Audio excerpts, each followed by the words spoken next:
راديو القاهرة الكبرى أعزائي المستمعين، ولقائنا الآن عن الطب وخاصة مرض يعني منتشر بصورة كبيرة جدا في شعب مصر وخاصة كل الشعوب، وهو مرض السكر.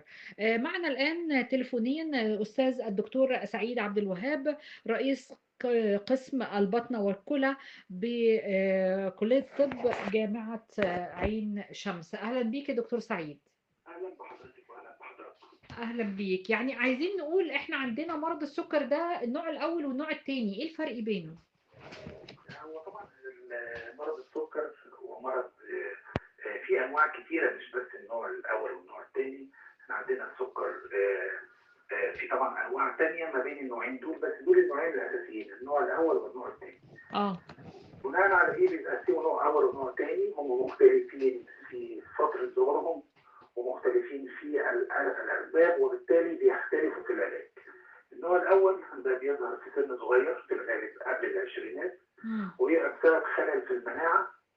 وحديثا ظهر انه ايضا يورث، مش يورث كما هو، يعني مش معنى ان الاب والام النوع الاول يبقى ابنهم هيبقى النوع الاول او بنتهم، لا. العيلة لو بيبقى فيها امراض مناعية قد يصاب الطفل بالنوع الاول من السكر. النوع الاول بيظهر في اي وقت، ممكن حتى بعد الولاده في سن صغير قوي. والنوع ده خلله الاساسي هو تدمير خلايا البيتا سيلز اللي في البنكرياس، اللي هي ايه، بتفرز انسولين. امم. وبالتالي النوع ده عنده نقص انسولين، وبالتالي لن يعالج الا بالانسولين، يعني مش هيستجيب ابدا للعلاج بالحبوب. اه. اه. النوع ده بيبقى حساس شويه، امم. فراجايل، يعني ضبط السكر فيه بيبقى صعب قوي، وبيحتاج يستمر على الانسولين. وفي الغالب بنحتاج على كذا طريقه لضبط السكر. امم. النوع الثاني بيجي في سن متقدم شويه، ممكن بعد العشرينات، وهو في عامل وراثي، يعني في جينات بتورث في العيله، وبيصاب الشخص بالنوع الثاني. طب هل النوع الثاني، دايما بيجي لنا السؤال ده، لو الاب او الام او الاثنين معا عندهم سكر، هل كل اولادهم هيكون فيهم سكر؟ امم. لا، لان هو في جينات متعدده، امم. وبالتالي مش لازم كل الاولاد يجي لهم سكر. امم. النوع الثاني بيبقى مشكلته الاساسيه في حاجه اسمها مقاومه الانسولين. امم. مقاومه الانسولين دي معناها ان عنده انسولين، امم. والانسولين بتاعه كفايه جدا، ولكن المستقبلات بتاعت الانسولين لا تستجيب. امم. وبالتالي البنكرياس بيبدا يفرز اكتر علشان يعوض موضوع الضعف اللي موجود في فعاليه الانسولين. اه. اه. ومع مرور الوقت بيجهد البنكرياس، امم. ثم يبدا يقلل في الانسولين، اه. وبالتالي نبدا احنا ندي ادويه ممكن يحتاج انسولين في فتره متاخره، ودي بنسميها سكندري فيلير. يعني اللي عنده سكر ممكن النوع الثاني يلجا او يحتاج لانسولين. امم. الفتره الاولى في العلاج بيبقى مركزين اكتر على ادويه لتزود حساسيه الانسولين، امم. والادويه دي بتخلي البنكرياس يرتاح. ده كل ده في النوع التاني يا ده دكتور بنتكلم في سعيد؟ النوع الثاني. وده الاول ده خلاص بقى الاول فقدنا انسولين. الامل فيه. لا، ما قلنا الانسولين. اه، بتاخد انسولين، بس يعني الجسم لما بيعتمد اعتماد كلي على الانسولين تبقى حاجة متعبة. هو طبعا حضرتك متعب متعب، مم. لان احنا ممكن نحتاج ندي ممكن 4 مرات انسولين في اليوم، بالظبط. وخاصه في السن الصغير، بس اه. للاسف لا يوجد اي بديل حتى امم. الان. موضوع امم. الزراعه، زراعه امم. البنكرياس، هي اه. طبعا فيها ابحاث كثيره ماشيه فيها، امم. وبس الى الان لم يثبت نجاحها على المستوى العام. امم. انما ان شاء الله ممكن الامور تتحسن بسرعه، ويبقى زراعه البنكرياس بتبقى حل سحري لموضوع او طبعا. حل نهائي لموضوع طب السكر. في حاجة يا دكتور سعيد اسمها المضخة. هو المضخه انسولين. اه، ما انا عارفه. احنا حاليا لما بنلجا امم. لكذا مره حقن انسولين، امم. ولا يزال السكر مش متظبط، امم. بنحتاج نحط مضخه. امم. المضخه دي هو جهاز بيتحط فيه الانسولين، وهو امم. بيتابع السكر طول الوقت، امم. وبنقدر نظبطه بحيث بيدي جرعه دائمه مستمره زي البنكرياس العادي، وبيدي حسب جرعات بعد الاكل حسب برضه ال... بنظبطها. حسب ال... حسب. بتتظبط برضه حضرتك على حسب السكر. مم. حسب بحسب القياس بتاعه. حسب حسب. القياس، وكمان بتتظبط على حسب الكميات السكر الاكل اقدر اظبطها يدي قد طيب ايه بعد الاكل. ولكن في عيوب دكتور. كجهاز بيعتمد على جهاز، وهذا الجهاز معرض انه يتعطل ويتظبط مع الوقت، يعني في برضه اعطال طب ما نلجاش ليه الا لما يكون عندنا فشل في تظبيط السكر في النوع الاول. طب هل الجهاز ده متاح في مصر؟ متاح حضرتك طبعا كتير، وفي اطفال كتير ماشيه بيه. جهاز مضخة الأنسولين بقى أنا بحقنه بأنسولين مثلا يوميا؟ نحط فيه انسولين حضرتك، وهو بيبدا يحقن تحت الجلد باستمرار جرعات دائمه، وجرعات تيجي بعد الاكل. الجرعات الدائمة دي هل هي بتبقى منظمة بمواعيد ولا حسب قرايته هو؟ على حسب ما احنا بنظبطه. حسب ما احنا نظبطه، يعني انت بالظبط. ده الكلام ده عايز ناس بقى منتظمين في الاكل بتاعهم، ان هم بيفطروا الساعة مثلا 9 الصبح، وبيتغدوا الساعة 3 الظهر، وبيتعشوا الساعة 9 بالليل. نقول له انت الساعة كذا والساعة كذا والساعة كذا تدي جرعات الانسولين. هو كده كده حضرتك لازم مريض امم. السكر سواء النوع الاول والنوع الثاني لازم يكون منضبط في اكله وفي امم. مواعيده، امم. لان انا بثبت العلاج. اه. فبثبت العلاج يبقى لازم اثبت الاكل لكن كميه ونوعيه. انا كان عندي اعتقاد ان مضخة الانسولين بتقيس السكر، لقيته عالي تروح تدي الجسم جرعة انسولين. اه طبعا حضرتك، بس بحتاج برضو اضبط انا باكل، مش بدي على حسب، يعني بظبط فيه كميات معينه على حسب الاكل. وبرضو اه. المضخه بتظبط بتقيس السكر، ده قدره انها تتابع السكر، ولكن مش مظبوطه قوي وفيها اعطال كتيره مش مريحه برضو زي ما حضرتك فاكره انه حل سحري امم. للبنكرياس للسكر. للسكر. طيب، يعني العلاجات الاخرى يعني في انا قريت يعني وكلها قراءات ان في حاجه اسمها الانسولين السحري، اللي هو بيبقى موجود في الجسم وما بيعملش الا عند احتياج الجسم للانسولين. ده كلام صح ولا ده كلام قرايات؟ ده نوعا ما صح، اه. بس هو مش زي ما حضرتك، يعني مش زي ما توصف ان فيه انسولين اه. خافي جوه الجسم بنطلعه، لا، في ادويه اه. معينه بتشغل البنكرياس بدرجه مرتبطه بالاكل. يعني الواحد امم. لو كل يبدا يشتغل، لو ما كلش ما يشتغلش. فدي امم. تبقى دايت ريليتد، دي بتبقى بتتجنب انخفاض السكر اللي بيحصل مع بعض الادويه اللي ممكن يديها ملهاش دعوه مشغله البنكرياس، هو كل ما كلش يبدا سكره يعلى، ودي فيها اعراض انخفاض السكر، ودي حاجه خطيره جدا امم. جدا، اعراض انخفاض السكر. ايهما يعني اخطر، الانخفاض ام الارتفاع؟ لا حضرتك الانخفاض اخطر بكثير. الارتفاع ممكن الشخص يبقى سكره عالي جدا 500 600 وماشي كويس عادي. اما الانخفاض لو انخفض بدرجه شديده غيبوبه، يعني يفقد الوعي. فعشان كده دايما بنعلم الاطباء الصغيرين لو مريض سكر فاقد الوعي اول ما تفكر فكر انه الاول انخفاض سكر، يعني اذا مطر اوف تايم لازم يتصرف بسرعه جدا، لان ممكن يحصل تاثير لخلايا المخ لو اتاخر في العلاج. طيب يعني النوع الاول اللي بيمشي على نوع انسولين، او النوع الثاني بيمشي على نوع انسولين لفتره كبيره سنه، نوع واحد يعني اسم واحد بيمشي عليه مده سنه، او اقراص لمده سنه. هل ده صح للجسم ولا التغيير الانواع هو اللي صح؟ لا حضرتك، دي برضو معلومه منتشره بين الناس ان لازم تغير علاجك على فتره، المعلومه دي خاطئه. المعلومه الصحيحه ان اي حاجه تظبط السكر نستمر عليها. امتى اغير علاج؟ لو حصل عدم انضباط في السكر.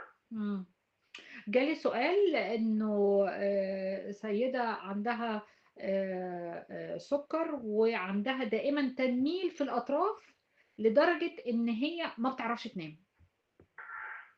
دي حضرتك اعراض من اعراض السكر المرتفع او الغير منضبط على المدى الطويل، بيحصل التهاب في الاعصاب. التهاب الاعصاب الطرفيه، وفي انواع ثاني من التهاب الاعصاب اللي هي التهاب الاعصاب الحركيه برضه بيحصل مع السكر. طبعا التنميل اللي بيحصل في الايدين او الرجلين واكثر بيكون في الرجلين، ده اعراض لالتهاب الاعصاب الطرفيه، وده بيحصل نتيجه ارتفاع السكر على المدى الطويل.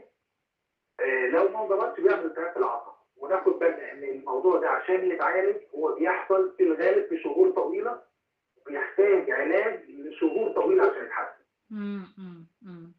يعني مش مجرد إن هو ياخد مسكن وخلاص على كده. لا حضرتك بالعكس هيضطر ضرر بالغ، والمسكن ما بيحلش مشكلة. في آه. حاجات كتيرة جدا لعلاج التهاب الأعصاب الطرفية، من ضمنها يعني فيتامين دي، وإن كان ما ثبتش أوي بس في أدوية خاصة بالتهاب الأعصاب، ولازم دي تتاخد فترة طويلة جدا، ولكن لا يزال ضبط السكر هو العلاج الأساسي في الموضوع.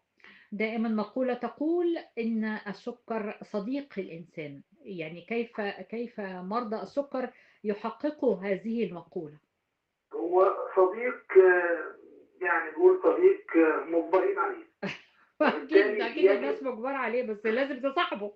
يجب التعامل معاه بحرص جدا. آه. السكر حضرتك كل علاجه تحفظي، مم. بمعنى ايه؟ مم. انا اضبط السكر عشان ما اشوفش منه مشاكل بعد سنين. آه. ممكن حضرتك يجي ناس سكرهم عالي يقعدوا فتره طويله سكرهم عالي، انا مش حاسس يعني بحاجه. إيه كلمة فترة طويلة؟ يقعدوا يومين ثلاثة مثلا سكرهم لا عالي؟ حضرتك ما اقصد اقول سكر غير منضبط شهور او سنين. طيب معلش يا دكتور ولكن سعيد، كلمة غير اتفضل. منضبط ده يعني أنا دلوقتي واحد مريض سكر ما بيقس خالص، ودايما سكره مش بينزل مثلا عن 250 300، ده على طول. ده غير ماشي. منضبط. في واحد بيقيس أول ما يلاقيه مثلا 250، لاقيه 200 ياخد أنسولين ينزل. تمام. ده يعني اللي بياخد أنسولين ينزل، هل ده معرض للمخاطر زي التاني، ولا الوضع بيكون إيه؟ هو المضاعفات مرتبطه بقياس الانسولين، السكر بنسميه السكر التراكمي.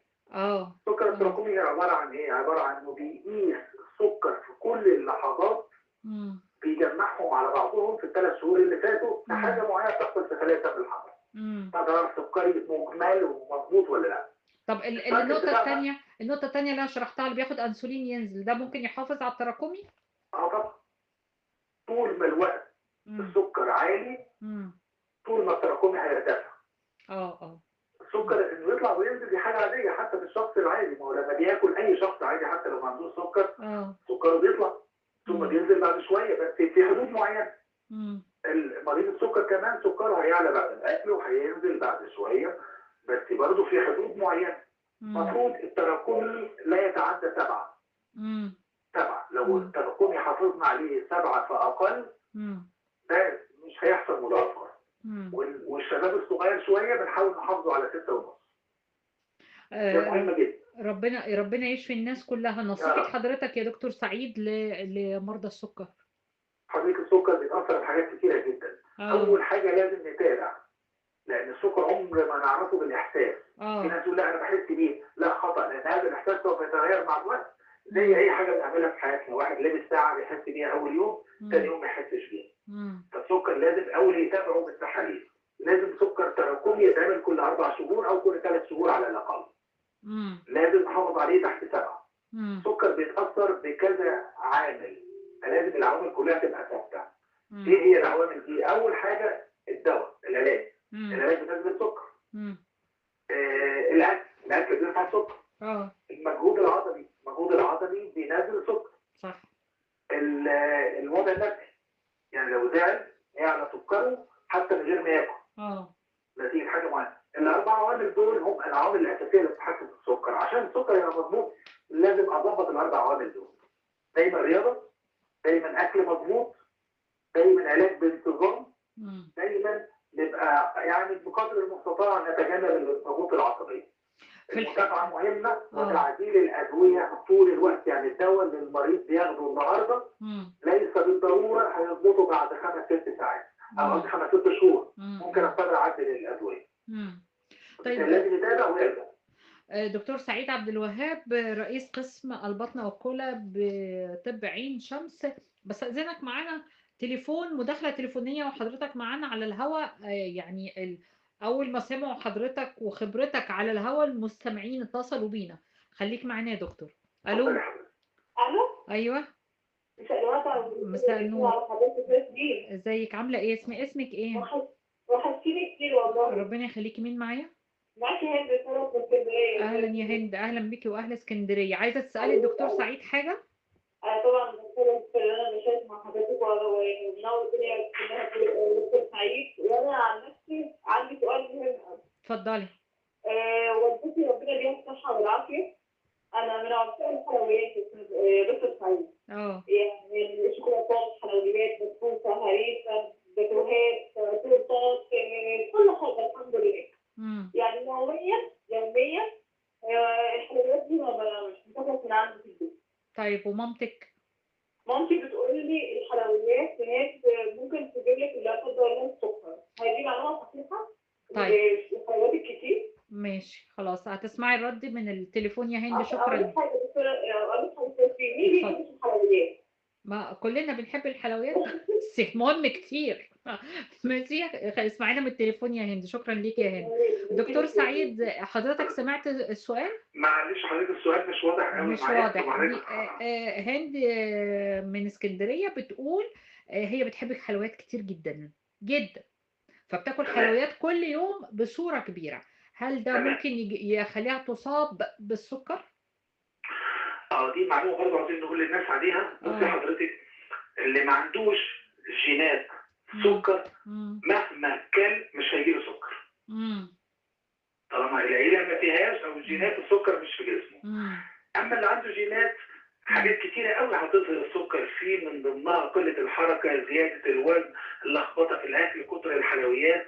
يعني لو جبت واحد عنده عيلته ما فيهاش سكر خالص نهائي وجيناته كلها سليمة، مهما كان الحلويات سكر. الجينات دي لحد ايه؟ لحد جده مثلا واخواته وعمامه وكده؟ أي حد من أطراف الأطراف، لأن الجينات بتورث. ممكن تلاقي عمه، خاله، ولاد عمه، ولاد خاله. فإذا كان في العيلة سكر، الحلويات طبعا هتجيب، مش هتذاكر، لكن من ضمن العوامل اللي بتسرع ظهور السكر. طيب يعني بس الاعتدال حلو. طبعا اكيد، لان الحلويات كمان بترفع الدهون ومعظمها فيها دهون، فيعني هي مش صحيه. طيب ربنا يشفي الناس كلها ويحمي الناس كلها. دكتور سعيد عبد الوهاب، رئيس قسم البطنة والكلى في طب عين شمس، أنا بشكر حضرتك، وإن شاء الله يكون لنا لقاء مباشرة على هواء القاهرة الكبرى. نورتني يا دكتور سعيد. شكرا يا فندم. شكرا يا فندم، وأنا كمان شكرا.